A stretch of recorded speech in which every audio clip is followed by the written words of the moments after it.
Vous écoutez Radio Equinox, la chaîne du peuple. La chaîne du peuple. Bonjour, nous voici au 365e jour. Cette frontière ténue où l'année 2025 s'apprête à s'éteindre définitivement pour laisser place à l'inconnu de 2026.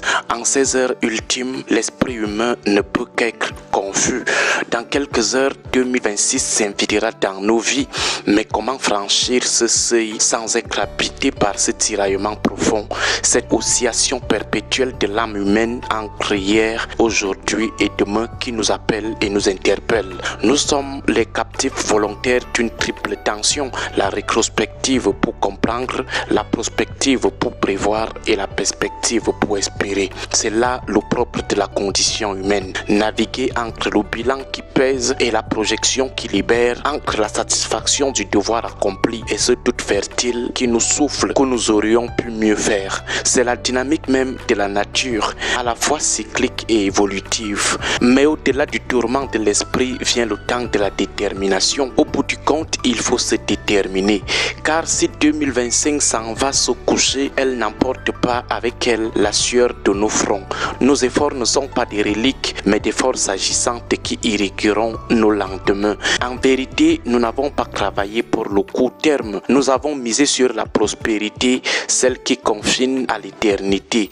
Chaque matin, sur les ondes de Radio Equinox et à travers l'immensité numérique, notre bonjour n'a jamais été une simple formule de politesse, mais un réveil des consciences, une interpellation musclée, une dénonciation d'état et, disons-le, une véritable récréation pour l'âme. Notre bonjour n'est pas une politesse de circonstance, c'est un réveil, une interpellation, une posologie sociale. En misant sur la conscientisation, nous ne visons pas seulement le court terme, mais une forme de prospérité atemporelle, presque une éternité citoyenne.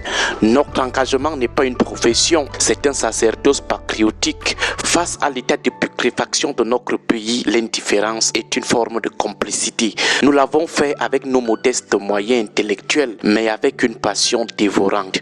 La passion d'exercer sa citoyenneté contre l'arrogance de l'ogre de 82 et ses zélés partisans, ces apôtres du Biakatbona la Domdekpo. Nous on fait comme ça et rien ne nous arrive. À cette impunité arrogante, nous avons opposé non pas un métier, mais un engagement humaniste. Face à la putréfaction de notre tissu national, l'action devient un sacrifice nécessaire. Pour nous, le moteur reste immuable, le peuple d'abord. L'année qui s'achève fut celle du rendez-vous manqué avec le destin. 2025 devait être l'année du destin, celle où le Cameroun, par la voie des urnes, devait mettre fin à 43 ans de gabégie, de répression et de malgouvernance. Il aurait fallu être habité par un esprit de méchanceté pure pour ne pas voir l'urgence de clore ce règne nocif. Mais le combat a été rude, sanglant, tragique, le sang a coulé, le combat a été rude, et le reste d'ailleurs.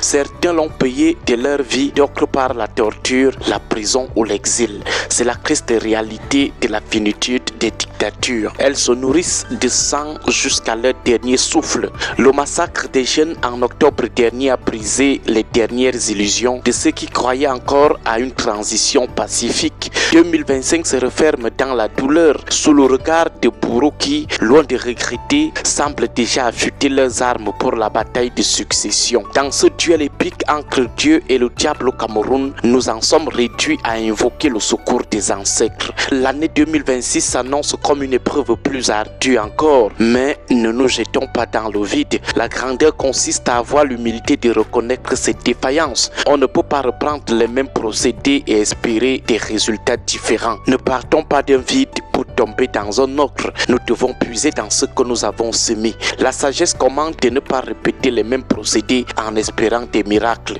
Il ne s'agit pas de se rendre, mais de tirer les leçons. Nous devons partir de nos acquis et de nos insatisfactions de 2025 pour repenser l'action en 2026. Utiliser l'investissement humain et intellectuel de cette année, le fructifier et l'intégrer dans une résistance revue et corrigée. Nous devons donc prendre l'investissement de 2025, le fructifier, l'intégrer dans une stratégie repensée plus affûtée. Merci à vous tous qui avez été nos compagnons de lutte Ensemble, nous avons joué notre partition. Ensemble, nous allons l'améliorer en 2026. Merci à Radio Equinox d'avoir été à nouveau le sanctuaire de notre parole libre. Ensemble, nous allons améliorer demain avec la même résilience, les mêmes objectifs et la même détermination. Bonne et heureuse année 2026. Que Dieu et les ancêtres veillent sur notre patrie.